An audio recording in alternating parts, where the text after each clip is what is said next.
अस्सलामुअलैकुम मेरे नाजरीन, मेरा चैनल सब्सक्राइब कर गिनो दिल भर मोलाई तो सलाम आदे।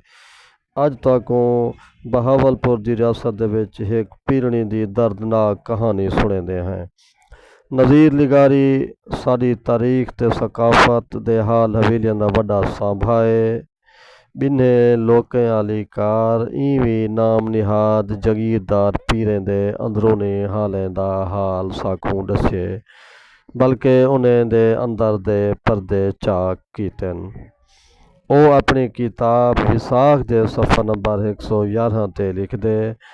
ਉਹ आदे पीर कमाल शाह उनके वड्डे डाडे ਉਹ इलाके दे वड्डे जगीरदार असर रसूख वाले लोग हैं, लेकिन उन्होंने अंदर जा कहानियां भी तरह में मशहूर हैं।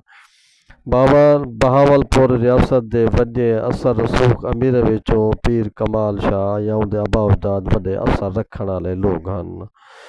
उनकी ज़ाल दे बारे आख्या वेंदे ਉਹ बहुत सोहनी ते जग मशहूर सोहनी है। नवाब बहावल खान जेड़ा उनको एक दफ़ा ॾिठा ते एंजा आशिक थिया, एंजा आशिक थिया, एंजा आशिक थिया। ओ नज़ीर खान दे बकौल आदे बीबी को देखता गिदा वो असलो एंजा दीवाना थी गया। आखिरकार नवाब बहावल खां को यकीन ना आंदा हा जो एतरे में इतला सोहनी थी सकती है। नवाब साहब उनके पीरें को आख्या जो अगर साडा महल पीर कमाल शाह दे एहसान दे बार हेठ आया लाथा ना होंदा, सारी हुकूमत ना बचवेंदा ते असाकू ये एहसान कदहीं ना भुलदा। जे पीर कमाल शाह तैदा वड्डा डाडा होवे हा तो मैं तैकू छड़ा ही डोहे च मरवा सट्टा हा जो ताएं इंजी सोहनी त्रेमित को हाथ क्यों लाए। एक लिंग एक अंग्रेज गवर्नर ई बीबी को देख गिदा हा तो ओ बात पट बैठा। जे छुरी नाल कप्पो बैठे तो अंग्रेज छिरकी ना भरे ना लोडा आवेस, बस ओडेदा रह गया सांधोड़ा दुपारे ताईं ऊंड ई बीबी कने दीद ना हटाई।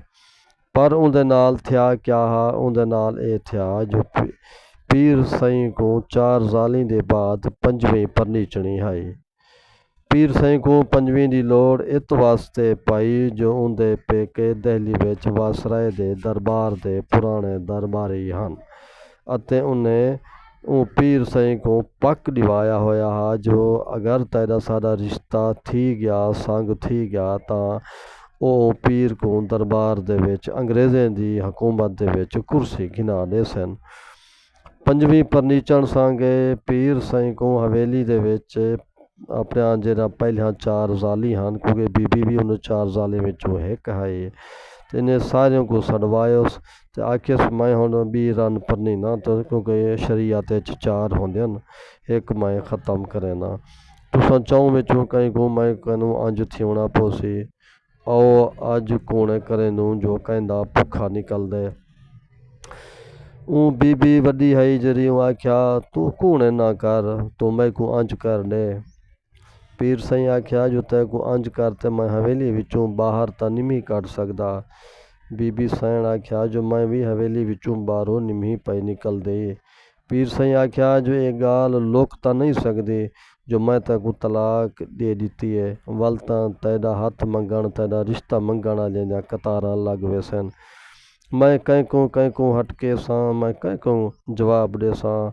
नवाब बहावल खां आकड़ से, अंग्रेज़ गवर्नर आकड़ से, निज़ाम दक्कन आकड़ से, नवाब अवध आकड़ से, नवाब रामपुर आकड़ से, नवाब ममदोट आकड़ से, नवाब पटौदी आकड़ से, ये सारे तो तेरे उम्मीदवार हैं, सारे तो तेरे हुस्न दे पिछों गाल हैं तैको डिठी वदन।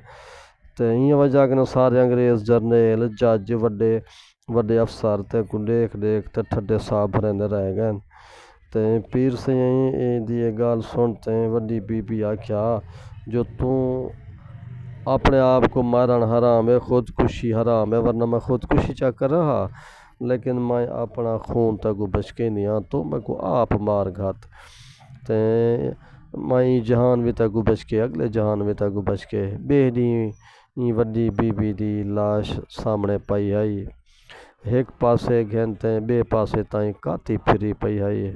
उंदियां त्राए धीरी अपनी माँ को देख ते पट्टिया बधेइयां ते रोंदियां पिटेइयां पिया हन ते और जेरे दिवार एडो ए हाल हा एडो ए कत्ल थिया तो अगले दिवार पीर कमाल शाही दा बहुत वड्डा एक उर्स थिया ऊं रात चारे पहर कवाल हिक ही कवाफी कवालियां गंदे रह गए तो रोंदे रह गए तो मुरीद भी सारे रोंदे रह गए छेकड़े च वड्डा पीर भी सीने ते हथ मार ते हंझू बैठा वहेंदा ते आधा बैठा दिल दर्द तू मांदी ना थी दर्द जिगर इवें होंदन वेसन गुज़र असलो न डर जुल्मो कहर इवें होंदन खुदा